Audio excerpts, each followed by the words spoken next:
From New York tonight, I want to bring you a story on this Memorial Day of real hope. First of all, thank you to anybody who has fought for our country. Americans, I hope, are this weekend deciding who they are and what is important, and realizing that it is in their future to not necessarily pick up a gun and fight for their nation, but to fight with everything in them for what they believe and what is important and our way of life.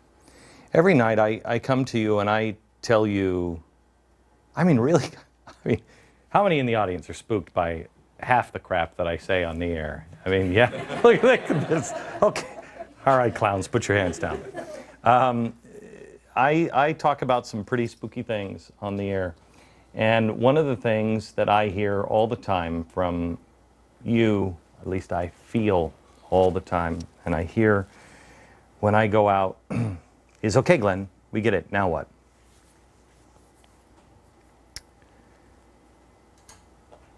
Now what comes when your life is in order enough to be able to withstand what's coming? What I've tried to do on this program is not only inform you what's coming, but also try to do something that I don't think has ever been done on commercial television before, at least not successfully, and that is talk to you about ways to find hope. Your life, like it or not, my life, all of our lives, they're about to dramatically change. But that doesn't mean that it is a bad thing. Life is what we make of it. My father used to say, and I think everybody's father used to say this, it's not whether you win or lose, it's how you play the game. So how is it that you play the game? How is it you get through a game inning after inning where it feels like you are getting hit in the face? I think it boils down to who you are before the event happens. What seeds do you have inside? When I first told you the story on this program of a couple that I'm going to introduce you to, it was, I think it was last week, and I told you this story, and it was on a day that there were two stories in the news. One that a friend of mine had seen on ABC's 2020 about a family who had gone through a real tragedy, and the woman was burned to the point to where her children didn't recognize her. And the other story was about a woman in Iran that had acid thrown on her. And she was horribly disfigured. And she was in the news because she was angry that the government wouldn't let her, as she felt was due, burn him back. One was filled with anger and darkness and rage, and the other had found hope and faith and God and beauty and love. Stephanie and Christian Nielsen. Stephanie is 29 years old. This is somebody who has gone through the worst fire of life and survived. Literally, we all have fires in our life. This one was literal. I contend this couple and this family is not just surviving, but they are thriving. They will tell you the story, but I want you to know it's not the crash or the burns that this program wants to concentrate on. It is my sincere hope that you get out of this program the answers to this question. How are they doing it? How did they survive? Who were they before? Who are they today? How can I do it? Stephanie Nielsen, plane crash survivor and the author of the blog The Nini Dialogues, which is read by millions of people. I cannot tell you how many friends of mine have said, "Oh my gosh, you have Stephanie on." It's a big deal. Joined by her husband, Christian Nielsen, who also survived the plane crash, and their 4 children. Claire is here. She is 9. Jane is 8. Ollie is 6. And Nicholas is 4. Welcome, guys. How are Thank you? you. Good. Thank you. For somebody who doesn't know the story, who wants to tell it? You go ahead. Which part of the story? How it happened? What happened? Well, Stephanie and I, we were, the day of our accident, we were going to, we have a family ranch in New Mexico. We lived in Arizona at the time, and we were flying to, I had recently become a pilot, and Stephanie and I and a friend of mine who was my flight instructor, the four of us had long planned this trip to the ranch and then back home. And we had experienced a beautiful day together and beautiful flying conditions. And on the way home, we made a scheduled stop in a town. It was our last stop of the day before we arrived home back to our children. And that's when our accident occurred, is after taking off from that stop. Pilot error, mechanical error, do you know? Does it matter? There's a pending Lawsuits, you know what I'm lawsuit saying. and investigation, yeah. Okay, so now the plane is down on the ground. What happens? Well, we had fuel on board, and at the time of the crash, there was a lot of, not sure exactly how the fire started, but the three of us, when we crashed, each of us woke up or came to at different times. I think I was the first to regain consciousness after impact.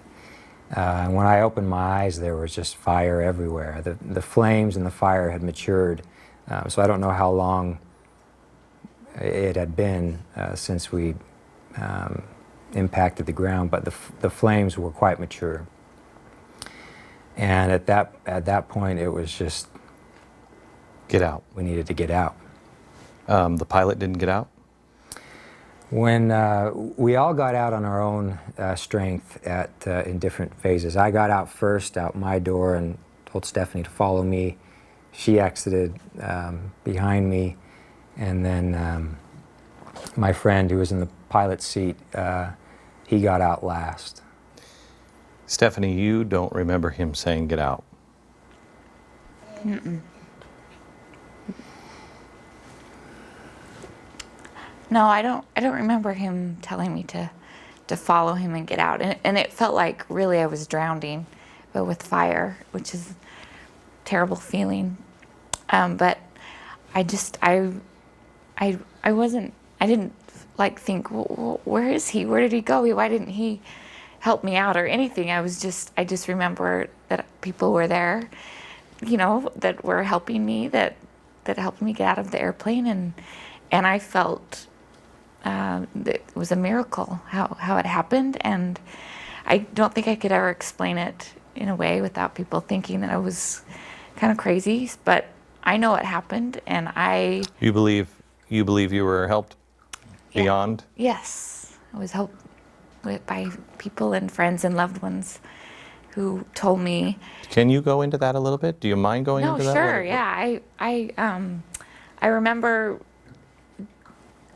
feeling like, okay, this is the end. This is what it feels like today. And so I thought, okay, I'll just it's gonna hurt me. It's gonna hurt really bad for maybe 5 more minutes, and then I'll wake up and I'll be with my grandma or something. That's what I was thinking, because I couldn't get the seatbelt off. I was really confused. Probably had a concussion that I was, just had no idea what was really going on, and so. But I felt like people that loved me said to me that this isn't the end. It's not over, and I still have a lot to do. And so they told me what to do and how to take my seatbelt off and where to reach my hand, open the door, and get out. And that's what I did. And I remembered my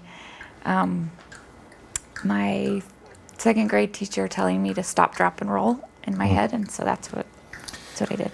Okay, so you get out of the plane. Now you are you're in a coma for how long? Medical-induced coma. Yeah. My first recollection after being woken up was about 5 or 6 weeks. They told me I'd been asleep. You were in a medical-induced coma for how long? 3 months. You wake up and Barack Obama is president? Yeah. That is honestly the first thought I thought. I woke up and there was a whiteboard and they had written the date on the board and it was like November 6th. And I was like, who's our president? Like, I don't know who it is. Who won? Okay, I've got to make the joke. So did you think you were in hell? Sorry, cheap joke, and somebody had to make it. Come on, you were thinking it. All right, so I didn't say it. All this time passes, Yeah. and now your children haven't seen you. Tell me about that. They were two and a half years younger than they are now, and so Nicholas, the little one, was just about 18 months, and so they hadn't seen me. And my family both of our families just sort of came and just picked him up and took over. My sisters took care of the 3 oldest, and my other sister, who didn't have children, took the baby, and they lived as if their parents might not make it. They lived for 3 months thinking maybe their mommy would never come back. And so, but they're miraculous. They're amazing the way that they just thrive. They're okay. They're good kids. But so yeah, no, and I hadn't seen them, and I knew something was wrong, and I knew something was wrong with me, and I didn't want them to know. I didn't want them to see me. So they actually looked through a sheet for a while. So yeah, for a while, my room had a sheet that kind of went. It was a privacy curtain. Yeah, a privacy curtain, and we talked through that. What was your thought when you first saw your wife? You know, I was in a real low spot emotionally and physically when I woke up, and the first time I saw Stephanie, she was far worse than I had even imagined. I mean, she was comatose, bandaged from head to toe, just in a pile of medical equipment and bandages, and it could have been anyone under all of that stuff. But she, my first thought was, when I could feel her in that room when I went to see her, and we made a spiritual connection, and I felt like I was just relieved that she was alive and that I had seen her with my own eyes, and that she and I had every faith that she was going to recover. I want to tell you, just in the studio here. I'm so sorry. No, you should be. I knew you were thinking that. I can't concentrate. No, I have children too. And the children are like, oh, they're big boys. Maybe they need to go out, the boys. And I'm sitting here and I'm listening, and I just see you looking over to him, and I'm thinking, as a parent right now, I'm thinking, I'm going to kill you when I know. My hands are a little sweaty. Don't be. I tell you what, we'll take a break. We're going to let the kids go to the playroom. That's a great so idea. you guys can concentrate. We all have kids. Back in just a second. What people are thinking.